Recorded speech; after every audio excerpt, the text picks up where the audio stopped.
touche la question du pareil. Et il laisse inachevé, ouvert, cette question, dire autant la perspective de la juste mémoire est ce qui m'a guidé, autant on ne peut pas parler de juste pardon. Il dit le pardon impossible. Mais en même temps, il sait que, alors il dit de façon utilitaire, thérapeutique, il faut pardonner. Mais ce n'est pas sur le même plan que le développement qu'il a mené sur ce qu'il appelle l'eschatologie de la mémoire, qui guide tout son travail. Et là, il laisse vraiment ouvert les choses. Il ne veut pas, si vous voulez, transformer cette thématique de la juste mémoire et du pardon en verrou à l'égard de la mémoire. Et c'est sur cette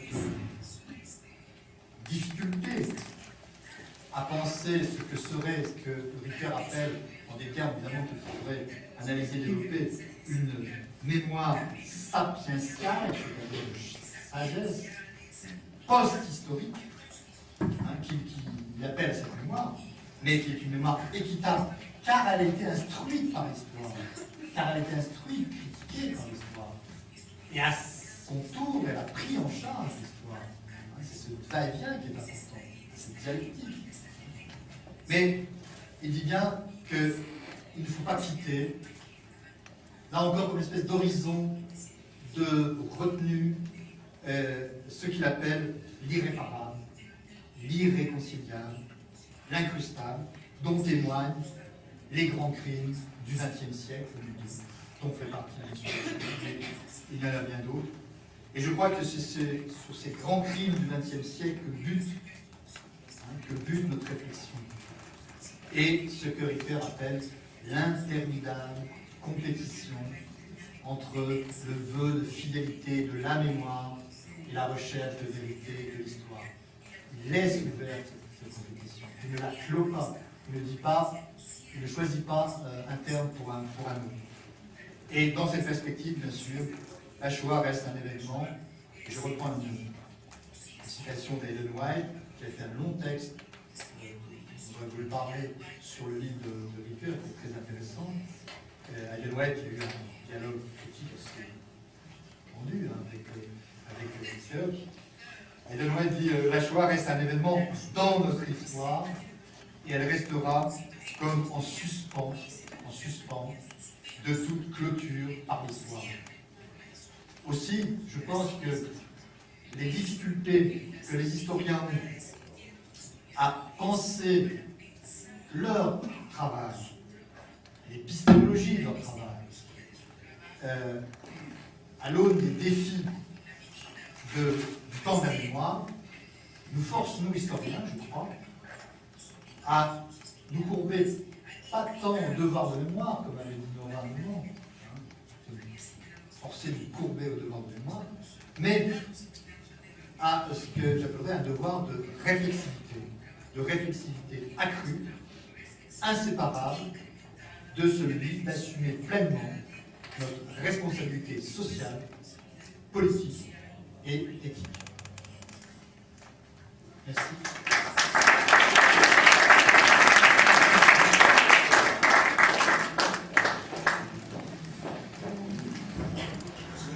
Muchas gracias al señor de la Croix por esta exposición. Como les había comentado, el doctor Tubino tenía que retirarse unos minutos antes. Le agradecemos mucho la participación también. Y a continuación, el comentario estará a cargo de Eduardo Torres. Él es historiador y profesor del Departamento de Humanidades de la Pontificia Universidad Católica del Perú. Buenas tardes a todos, doctor de la Croix, queridos amigos.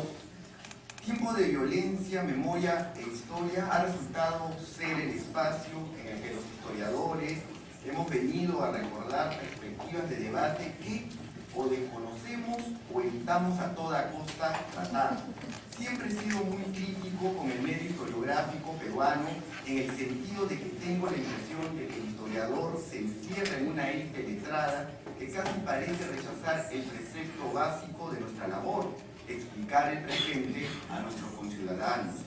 Pero no solo creo que olvidamos esta función, somos responsables a la par de olvidar que nuestro oficio es uno de los que tal vez debe estar más abierto al diálogo multidisciplinario. En ese sentido, me provoca resistencia el hecho de que los estudios que elaboramos para analizar el devenir y actualidad de nuestro complejo país se haya alejado tanto de los aportes de otras ramas del conocimiento y de entre todas ellas, de una en particular, de la filosofía. Por una simple observación humanística, yo no veo ningún problema para que lleguen a los Andes los conceptos que inauguraron pensadores como Gadamer, Habermas, Adorno, Arendt, Bakunin, Koselleck, entre otros tantos. Es por ello que saludo con mucha alegría este diálogo que estas jornadas auspician, y es así que he leído con especial atención la ponencia del profesor Christian Delacroix, que nos ha remitido a un texto fundamental y a una propuesta teórica que hoy más que nunca debe propiciar un debate en nuestro medio. Ya nos ha quedado claro a través de Ricoeur cómo historia y memoria están ligadas, y la ponencia que venimos a escuchar nos ha planteado el debate que, en torno a estos conceptos, aún se da en el mundo. Ya Ricoeur había señalado cómo algunos se ponen del lado de la historia y otros defienden con pasión la voz de la memoria. Y en ese debate que Delacroix reseña, he visto de manera indirecta lo que aquí en el Perú también ocurre, aunque de una manera bastante tímida. Aún escuchamos entre nuestros políticos hablar del juicio de la historia, pues creen que la historia puede alcanzar la verdad absoluta, y buena parte de nuestra producción histórico-libresca aparece ya bordeando una especie de neopositivismo en el que el dato y la descripción abrumadora se ponen al servicio de intereses que solo parecen provocar la emoción de unos cuantos eruditos elitistas. Por otro lado, el tema de la memoria ha venido a tocarnos la puerta muy recientemente, y esto por el impacto que ha tenido entre los letrados el informe de la Comisión de la Verdad y de la Reconciliación, o lo que es lo mismo, descubrir el hecho de que vivimos inmersos en una cultura de la violencia de la cual difícilmente podremos salir si es que el fenómeno no es enfrentado con valor y sinceridad, acusando lo que deba acusarse y perdonando lo que deba perdonarse. Sin embargo, la mayoría de peruanos parecen ser ajenos a ese debate. En la mayoría de mis compatriotas parece imponerse eso que François Hartog ha llamado el presentismo, esa inmediatez que huye aterrada del futuro y pretende dejar atrás el pasado y que solo tiene al presente como único horizonte. Qué bien que el asunto de la memoria se retome. La memoria es tiempo, dice Ricoeur, es cosa evocada y por lo tanto objeto de búsqueda y acto de reminiscencia. Es la voz del testigo, y esa voz puede ser personal o comunitaria. Y una definición así, que nos puede parecer tan obvia, generó y genera hoy en día tanta polémica que justamente la ponencia de hoy día ha reseñado. La memoria es fiable cuando solo parece recordar la singularidad brutal del mal. ¿Es la memoria un deber moral? ¿Puede la memoria tener ribetes de negocio? ¿Se equivoca la historia y la memoria cuando quieren para sí la verdad? Me impactaron por lo sugerente de sus propuestas las ideas de Pierre Nora sobre cómo la historia y la memoria funcionan en dos registros totalmente distintos, puesto que la memoria solo es un pasado vivido que genera una imagen emotiva, parcial y vulnerable de manipulación. Pero más me impactó conocer a Henry Rousseau, quien consideró a la memoria como la herramienta de una colectividad para darle explicación y una coherencia a su presente. Pero la memoria también es un imperativo de justicia, es la forma de saldar las deudas con las víctimas de los totalitarismos o de la violencia, y ahí que el historiador también deba contribuir a ese trabajo por la memoria. Entonces, ¿cómo se puede dar esa ligazón entre historia y memoria en nuestro país, en el Perú? Se me ocurren varias propuestas que pongo a nuestro debate. La primera que puedo postular es que debe hacerse una historia de la memoria en el Perú. Yo me encuentro con la obra de Paul Ricoeur cuando me dedicaba a una tesis sobre la oratoria sagrada peruana en los tiempos de la guerra con Chile, la guerra del Pacífico. Ahí entendí lo que era la memoria. En los sermones que yo analizaba, los sacerdotes recreaban lo que los peruanos habían sufrido en esos terribles días para así tender puentes de simpatía al mismo tiempo de abrir las puertas a la necesaria catarsis. En esencia, los oradores veían desde sus púlpitos no a una muchedumbre indiferente, sino que tenían como oyentes a testigos. Por otro lado, esa gente no entendía a su sacerdote como un aburrido historiador, sino que lo veían como alguien que también había sufrido lo que ellos habían sufrido. Decir que alguien fue testigo o víctima es entender que dicho individuo siente la presencia de algo del pasado inmediato en la mente y lo reconoce. Tal es hacer efectiva la memoria. Y en este caso que les cito de la oratoria sagrada, ¿quién fue la persona que recordó y evocó cuando escuchaba a estos clérigos? Ahí estaba la viuda, la madre desconsolada, los huérfanos, el ciudadano, el amigo, el vecino, el jornalero, en fin, todos aquellos a los que en un evento tan traumático como la guerra había tocado de una u otra manera.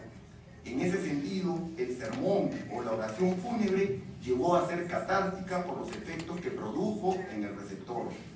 Algunos de esos oyentes asumirían lo que el sacerdote decía, otros lo reprimirían, pues es natural.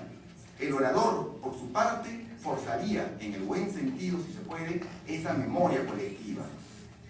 En esos lejanos días, el peruano tenía el sacerdote que tenía un rol político también y que podía servir como catalizador de la memoria colectiva, recrearla y desahogarla, pero lamentablemente esa figura perdió poder y la memoria debió encontrar otras formas de expresarse. Estoy de acuerdo con que la memoria y la historia son dos vertientes diferentes, pero el engarce, la unión entre una y otra está, a mi entender, en la toma de posición política por parte de los historiadores. Aunque el deber de la memoria es para todos los ciudadanos, creo que lo es más para los historiadores, que suelen olvidar que sus batallas no son con los muertos, sino más bien con los vivos. El combate por la historia de un historiador está en la palestra pública, donde puede atreverse al juicio moral y tal vez llegar a ser ese canalizador de memorias para mostrar las perspectivas e intentar dar soluciones inmediatas o a largo plazo. Es un deber que los historiadores tenemos como comunicadores sociales que somos en esencia, pero veo que en nuestro medio ese rol lo tiene la sociología y la antropología, mientras que buena parte de nuestro gremio aún parece regirse por el dogma de la objetividad que le impide expresar memoria y recopilar memoria inmediata. Para evitar que los totalitarismos señoreen y reinen de nuevo esta parte del mundo, los historiadores deben ser los primeros en promover el recuerdo, y esto solo se puede hacer en forma efectiva a través de la política. No obstante, eso me lleva a una pregunta. ¿Se puede plantear acaso el derecho a olvidar? ¿Se debe respetar el derecho a olvidar? También hay que ser conscientes de que hay personas que consideran que recordar, ya sea a nivel de la memoria o ya sea a nivel del análisis histórico, no tiene sentido y es ocioso. Ejercitar la memoria para muchos es poner el dedo en la llaga, es remover el fango y es impedir que los muertos descansen en paz. Asimismo, otra pregunta me ha suscitado la lectura de estos escritos, y es cómo se puede congeniar la memoria, la historia y la multiculturalidad. En un país tan diverso como el Perú, en que podemos encontrar naciones dentro de la nación, tal cual lo definió Quíndica, es muy probable que la memoria y hasta la historia sean asumidas de muy diversa forma, y tal vez lo que nos parece indiferencia ante el pasado sea solo una apariencia a lo que nos conduce nuestro pertinaz occidentalismo. En todo caso, la obra de Paul Ricoeur nos muestra las grandes ventajas que tiene el ejercicio de la memoria y de la historia. La memoria puede reconocer el pasado como habiendo sido, y la historia amplía la mirada de esa memoria, la estructura, la confronta con otras memorias, la critica y la presenta a los demás como discurso. Ambas se nutren de una necesidad primaria y casi instintiva del ser humano por ordenar su universo, intentar dominarlo, vencer a la muerte, alcanzar la felicidad y tocar a la verdad y vivir en justicia. Gracias.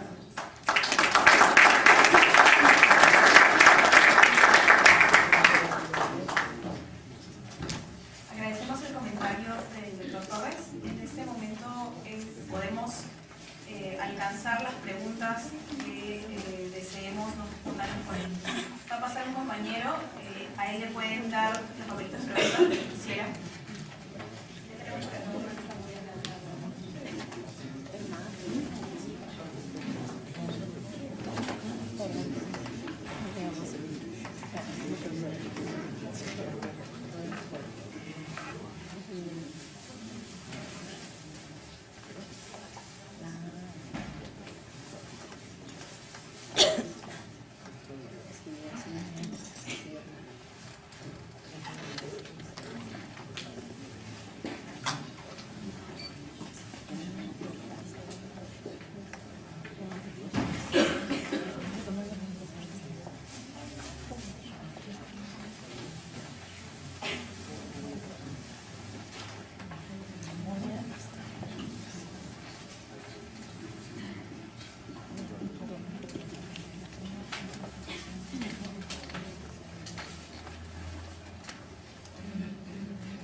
Bueno, he recibido una pregunta que se la voy a compartir con ustedes. Profesor Torres, ¿por qué cree que historia y memoria están tan ligadas al pasado y al presente y no tanto hacia el futuro como una lección de vida? No sé si de mi comentario se ha desprendido esa impresión. Tal vez sí, porque le he dado en verdad más importancia al pasado y al presente. No obstante, yo creo que la perspectiva al futuro, siendo también historiadores, es de todos los ciudadanos, y esta apertura hacia el futuro, creo que la única manera de expresarla es a través de la participación política. Yo creo que la política, la participación política, el ejercicio de una ideología es lo único que puede abrir las puertas al futuro. Si no, nos vamos a quedar encerrados en este presentismo del que hablaba un filósofo, o tal vez en un juego discursivo propio de la razón instrumental que nos encierra en un mundo elitista que solamente unos cuantos entienden, ¿no? El futuro, a mi entender, creo que se abre solo a través de la participación política. Gracias.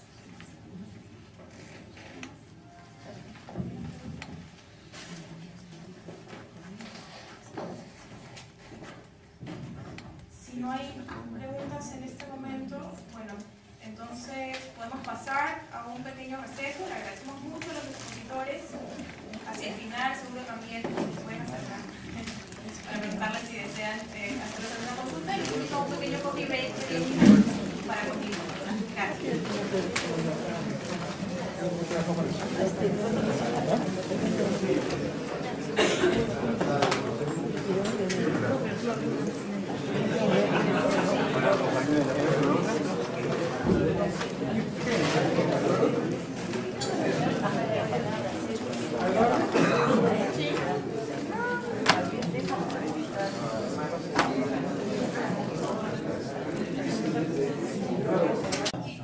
Qui touche la question du pari. Et il laisse inachevée, ouvert, cette question. Dire autant la perspective de la juste mémoire est ce qui l'a guidé, autant on ne peut pas parler de juste pardon. Il dit le pardon impossible. Mais en même temps, il sait que, alors il dit de façon utilitaire, thérapeutique, il faut pardonner. Mais ce n'est pas sur le même plan que le développement qu'il a mené sur ce qu'il appelle l'eschatologie de la mémoire, qui guide tout son travail. Et là, il laisse vraiment ouvert les choses. Il ne veut pas, si vous voulez, transformer leur travail, l'épistémologie de leur travail, à l'aune des défis du temps de la mémoire, nous force, nous historiens, je crois, à nous courber pas tant au devoir de mémoire, comme avait dit Nora Armand, forcé de courber au devant de moi, mais à ce que j'appellerais un devoir de réflexivité accrue, inséparable de celui d'assumer pleinement notre responsabilité sociale, politique et éthique. Merci. Cette thématique de la juste mémoire et du pardon en verrou à l'égard de la mémoire. Et c'est sur cette difficulté à penser ce que serait, ce que Ricoeur appelle, en des termes évidemment qu'il faudrait analyser, développer, une mémoire sapientiale, c'est-à-dire de sagesse post-historique, qu'il appelle à cette mémoire, mais qui est une mémoire équitable, car elle a été instruite par l'histoire, car elle a été instruite, critiquée par l'histoire. Et à son tour, elle a pris en charge l'histoire. C'est ce va-et-vient qui est important, cette dialectique. Il ne la clôt pas, il ne dit pas, il ne choisit pas un terme pour un autre. Et dans cette perspective, bien sûr, la Shoah reste un événement. Et je reprends une citation d'Ellen White, qui a fait un long texte. J'aurais voulu parler sur le livre de Ricoeur, qui est très intéressant. Ellen White, qui a eu un dialogue critique assez tendu avec Ricoeur. Ellen White dit la Shoah reste un événement dans notre histoire et elle restera comme en suspens de toute clôture par l'histoire. Aussi, je pense que les difficultés que les historiens ont à penser, mais il dit bien qu'il ne faut pas quitter, là encore comme une espèce d'horizon de retenue, ce qu'il appelle l'irréparable, l'irréconciliable, l'incrustable, dont témoignent les grands crimes du XXe siècle, dont fait partie bien sûr, mais il y en a bien d'autres. Et je crois que c'est sur ces grands crimes du XXe siècle que bute notre réflexion. Et ce que Ricoeur appelle l'interminable compétition entre le vœu de fidélité de la mémoire et la recherche de vérité de l'histoire. Il laisse ouverte cette compétition.